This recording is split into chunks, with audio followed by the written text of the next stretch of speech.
Bana b'Imana nimwishime, Imana iri kumwe natwe muri aya masomo ku cyumweru cya gatatu cya Adventi tariki 13 Ukuboza 2020. Isomo ryabenje mu gitabo cy'umuhanuzi Izayi umutwe wa 61 umurongo wa 1 kugeza kwa 2 n'umurongo wa 10 kugeza kwa 11. Umwuka w'Uhoraho urantwikiriye, kuko Uhoraho yantoye akansiga amavuta, yanyohereje gushyira abakene inkuru nziza, komora abafite umutima wamenaguritse, gutangariza imbohe ko zibohowe, n'abapfukiranwa ko bafunguwe, kwamamaza umwaka w'impuhwe z'Uhoraho. Ndasabagizwa n'ibyishimo muri Uhoraho, umutima wanjye uhimbajwe n'Imana yanjye, kuko yanyambitse umwambaro w'umukiro, akansesuraho umwitero w'ubutungane. Nishimye nk'umukwe utamirije ikamba rye, cyangwa umugeni witatse imirimbo ye. Uko ubutaka bumeze imbuto zabwo, n'ubusitani bugakoza icyo bwabibwemo, ni nako Uhoraho azameza ubutungane n'ibisingizo imbere y'amahanga yose. Iryo ni ijambo ry'Imana. Mu kwakirira isomo turifashe igisingizo cya Bikira Mariya Magnificat mu Ivanjiri ku mutwe wa 1 umurongo wa 47 kugeza kwa 54. Ndasabagizwa n'ibyishimo mu Mana umukiza wanjye. Umutima wanjye urasingiza Nyagasani, kandi uhimbajwe n'Imana umukiza wanjye, kuko yibutse umuja utavugwaga, rwose kuva amasekuruza yose azanyita umuhire. Ushobora byose yankoreye ibitangaza, izina rye ni ritagatifu. Impuhwe ze zisesekarizwa abamutinya bo mu bihe byose. Abashonje yabagwirije ibintu, abakungu basezerera amaramasa. Yagobotse Israheli umugaragu we, bityo yibuka impuhwe ze. Ndasabagizwa n'ibyishimo mu Mana umukiza wanjye. Isomo rya kabiri niryo mu baruwa ya mbere Pawulo mutagatifu yandikiye Abanyatesaloniki umutwe wa 5 umurongo wa 16 kugeza ku 24. Bavandimwe, mujye muhora mwishimye, musenge ubudahwema, mushimire Imana muri byose, kuko ari byo bashakaho muri Yezu Kristo. Muramenye ntimuzimye roho w'Imana, ntimugahinyure ibyahanuwe, ahubwo mujye mugenzura byose, ibyiza mubigumane, naho ikibi cyose mukirinde. Imana y'amahoro ubwayo nibatagatifuze binonosoye, kugira ngo izasange muri ndahemuka mwese, nta makemwa mufite ku mutima no ku mubiri, ku munsi umwami wacu Yezu Kristo azaziraho. Ubahamagara n'indahemuka azakora n'ibyo ngibyo. Iryo ni ijambo ry'Imana.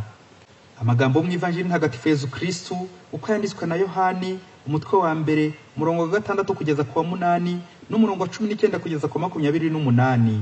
Habayeho umuntu woherejwe n'Imana, izina rye rikaba Yohani.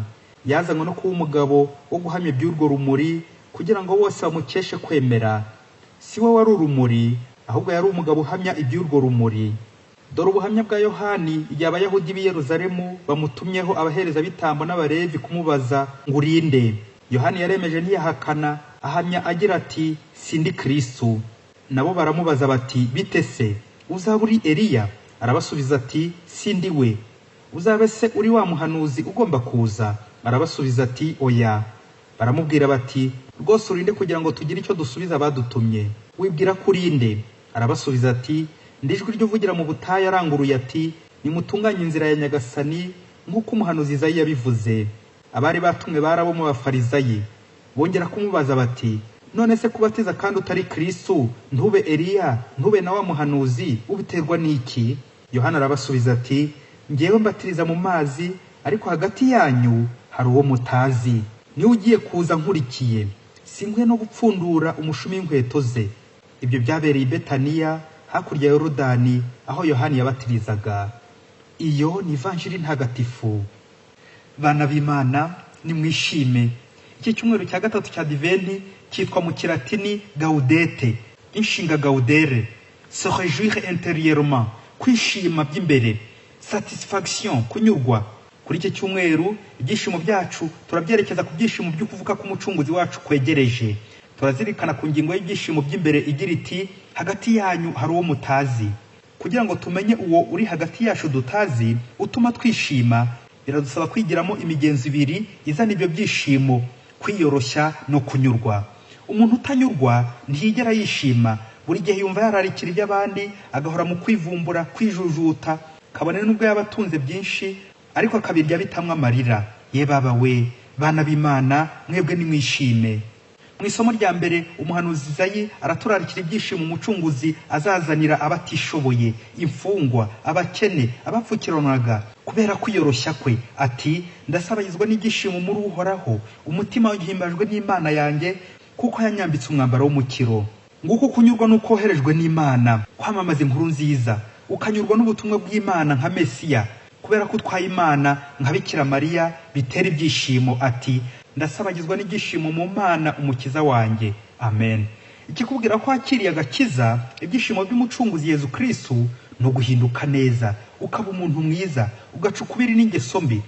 Nk'uko twabizirikanye mu isomo rya kabiri, kwishima, gusenga ubudahwema, ibikorwa byiza, ugakora ugushaka kw'Imana. Bati mujye mugenzura byose, ibyiza mubigumane, naho ikibi cyose mukirinde. Amen. Iyo umuntu yihatiye kuba indahemuka, nubwo yahura n'ibimugora, ibibazo, inzitizi, ubuvunyi bw'Imana buhora hafi ye. Anabyo Yohani Batista mu Ivanjiri yabwiye abayahudi bari baje bafite amatsiko yo kumenya uwo ari we. Ati hagati yanyu hari uwo mutazi. Yamvugo y'ikinyarwanda igira iti agapfundikiye gatera amatsiko. Uwo ninde uri hagati yacu dutazi utuma twishima? Mu gihe cya Advent tugaruka cyane ku bantu batatu, umuhanuzi Izayi, Yohani Batista na Bikira Mariya, badufasha kwitegura kwakira neza umukiza kuri Noheli.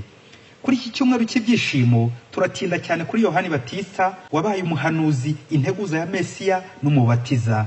Niba natwe dushaka ibyishimo by'imbere tuzaniwe na Mesiya, twigana imigenzo myiza ya gipfura Yohani Batista. Ni myinshi cyane, ariko reka ngaruke kuri ibiri: kwiyoroshya no kunyurwa. Yohani Batista kubera ibyiza yakoraga, abayahudi batangiye kwanzura ko ari we Mesiya, bituma bagira amatsiko, bamwitiranya na Mesiya. Tekereza nawe iyo Yohani Batista kiza gusubiza ko ari we Mesiya, ubundi akaba ari we bemera bakamukurikira. Ahubwo yagize ati ndi integuza, nimutunganye inzira ya Nyagasani, ngiye mbatiriza mu mazi, ariko hagati yanyu hari uwo mutazi. Niwe ugiye kuza nkurikiye, singure no gupfundura umushumi w'inkweto ze. Amen. Uwo mutazi ninde? Bayobozi, ni kangahe tunyungutira amakuzo y'isi, ibyubahiro, ubundi tugapfukirana Imana kandi ariyo nyiri cyubahiro, ariyo yaduhaye ibyo byose. Igihe cyose nikujije, nkishyira hejuru, nkirata, nkibona, nkiremereza, ndazamuka ku mubiri ngatumbagira, ariko nkamanuka kuri roho, ngapfukirana Imana. Urugero, ndi padiri, ese nereka abantu Yezu cyangwa ninjye wiyerekana, ubundi Yezu nkamukingiriza? Muvandimwe, va Yezu mu izuba. Wasanga hari ibikorwa bibi nkora bihisha isura ya Yezu, wasanga hari amagambo mabi mvuga agahisha Yezu, agapfukirana Yezu. Yezu, nkora iki ko nagukingirije kenshi? No kwisunga Yohani Batista. Yohani Batista mu kudutera amatsiko ati hagati yanyu hari uwo mutazi. Ni koko yaba nari muzi nagahindutse, yaba nari muzi nari kuba nishimiye ubuzima ndimo, imirimo ufite, uko ndi kose, ubutumwa, sinahorana agahinda n'imibabaro mu mutima, kwivovota. Yaba nari nzi ko Yezu ndi iruhande, nahora nishimye nkanyurwa n'uko ndi. Amen.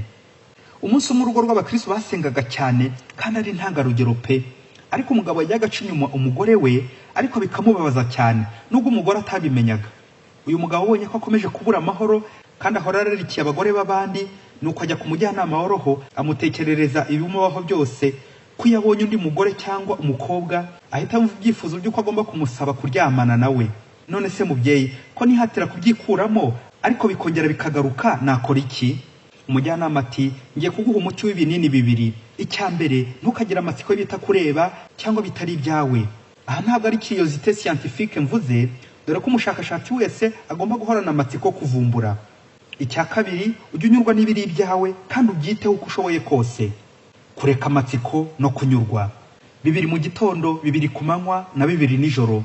Wa mugabo amaze kwakira iyo miti asubira iwe. Mu gihe agiye gutangira kwitoza gufata ya miti, ageze mu rugo asanga umugore yagiye mu mahugurwa y'iminsi 3. Yumva n'ubundi intege zibaye nke, nuko akomanga ku cyumba cy'umukozi we, asanga ari muri dushe. Ashatse gufungura ngo yinjire, ahita yibuka cya kinini cya mbere, ntukagira amatsiko kureba bitari byawe. Nuko mu kwikura mu isoni, ahita abwira wa mukozi we ati nurangiza koga unsange muri saro nkubwire. Ubwo amatsiko abarayatsinze. Wa mukozi nawe se ukwinyuraho, yambara neza, yisiga neza, ngo ugiye kuvugana n'umukoresha we, boss we. Wa mukobwa ageze muri saro, boss yabona uburyo yikwije neza, yashaka kugira icyo ashaka kumusaba, baganira, akuva umukozi afite ibitekerezo by'abantu bakuru byo kwikomeraho no kwirinda. Boss aho kumusaba ngo baryamane, ahubwo atangira nawe kumugira inama z'uko agomba kwitwara neza mu buzima buri imbere no kwirinda abashukanye. Byifuzo bijya kongera kumuzamo, akongera agatekereza ati ndaherehe mugusha nk'umuntu ngira inama yo kwitwara neza kandi ndi n'umukoresha we. Ariyumvira, nuko amaze kumuha inama nyinshi, wa mukobwa nawe aramushimira ati murakoze cyane babyeyi banjye, mujye muhora mungira inama nziza nk'izi, ndishimye cyane. Imana ibampera umugisha. Wa mugabo nyuma y'ikiganiro n'uwo mukobwa ahita afata icyemezo cyo kujya mu isoko akagurira umugore w'utwenda twiza. Umugore wahindukiye amaze kumwambika utwenda twiza, noneho uko baganiriye abona we n'umugore we yikwije neza, akajya abona yabaye mwiza ibyo atajyaga abona. N'ikindi gihe yakumva agize intege nke, ararikiye abagore b'abandi akita ku mugore we akamwambika neza, ubundi bakaganira. Bya byifuzo bibi byo kujya ahandi bigahita bishira. Nuko wa muti nawo wari ukomeye cyane kandi usharira, nawo aba arawushoboye. Kunyurwa n'ibyawe ukabyitaho, anyurwa n'umugore we akajya amwitaho. Abana b'Imana, buri wese nanyurwe n'uko ameze, anyurwe n'ibyo afite, unyurwe n'ibyo Imana yaguhaye, unyurwe n'uwo mwashakanye Imana yaguhaye, agushimishe, akunyure. Iyo abatuye urugo bari bafite umugenzi wa gipfura wo kunyurwa, ntawacinya umundi ndabarahiye. Tekereza nawe, niba mwarashakanye mukundanye koko, kuki bigera hagati mukananiranwa? Ni agahararo, ni amatsiko, ni ugutanyurwa. Nyamara ufashe umwanya ukita ko mwashakanye, ukamwambika neza, ukamugaburira neza, akamera neza, ukamubonera umwanya mukicarana mukaganira, ndakubwiza ukuri, nta gitekerezo cyo guca inyuma kizagaragara aho ngaho. Ingo nyinshi ziri gusenyuka muri iki gihe. Kubera iki? Kubera ko umwe atakita ku wundi, nta kiganiro, nta gacaca y'urugo. Wita ku bo handi ariko uyawe ukahibagirwa. Wita ku bagabo b'abandi ubita sheri ariko uwawe ntunakibuka n'izina rye. Umuti w'ibibazo byinshi dufite mu mibanire ni ikiganiro. Abantu babana ntibaganire, ntibakora inama, gacaca y'urugo. Aho ni shitani uri hagati yabo. Mwitonde mwarasesewe. Umugabo n'umugore batakibona umwanya wo kwicarana ngo baganire. Mwitonde, shitani iri hagati yanyu. Nta kindi usibye kubasenya no kubatandukanya bategerejeho, niba mutisubiyeho. Nyamara ababyeyi, ibyishimo byaho nibatisa nibibe ibyacu uyu munsi. Hagati yanyu hari uwo mutazi. Buri gihe ngahora mfitiye amatsiko ibyanjye, uwo tubana. Nkagira heza amatsiko nk'ibyishimo, aho kugira amatsiko indaya n'abandi bansenyera. Ibitari mu Imana birumba ari imiteja. Urugo rudasenga ruraseba rugasenyuka. Ibyaha byinshi dukora biterwa no gutanyurwa. Muvandimwe, ujye unyurwa n'umushahara wawe, ntiwibe. Ujye wicisha bugufi ntushake kwiremereza. Wajya mu ikabare ngo nutagurira umurenge wose ngo basinde, ngo ntibazakwemera. Ujye unyurwa n'uwo mwashakanye, umenye ko nta wundi umuruta. Cyakora niba utamwitaho, buri ufite abandi witaho bakunyura, ariko by'agahararo nyine. Nyurwa n'uko umeze, waba urukara, ntushake kwisiga mu korogo ngo ube umuzungu ku ngufu. Nyurwa n'ubugufi, uburebure bwawe, uharanire gutera imbere mu cyiza. Ibyishimo by'abashinze urugo ni ukubonerana umwanya no kuwubonera Imana. Ibyishimo by'uwihaye Imana ni ukwishimira ubutumwa no kubonera Yezu umwanya buri gihe. Igihe waburiye Yezu umwanya muvandimwe, ukiha kurangamira iby'abandi, uzahorana imibabaro ku mutima. Nawe urugero rwa Yohani Batista kuri iki cyumweru ntirugucike mu bwiyoroshye no kunyurwa. Bityo ibyishimo byawe bibe ukugumana na Yezu. Hagati yanyu hari uwo mutazi, Umukiza. Ibaruwa Pawulo Mutagatifu yandikiye Abanyafilipi umutwe wa 4 mu Kilatini ati: Gaudete in Domino semper iterum dico gaudete. Muhore mwishima muri Nyagasani.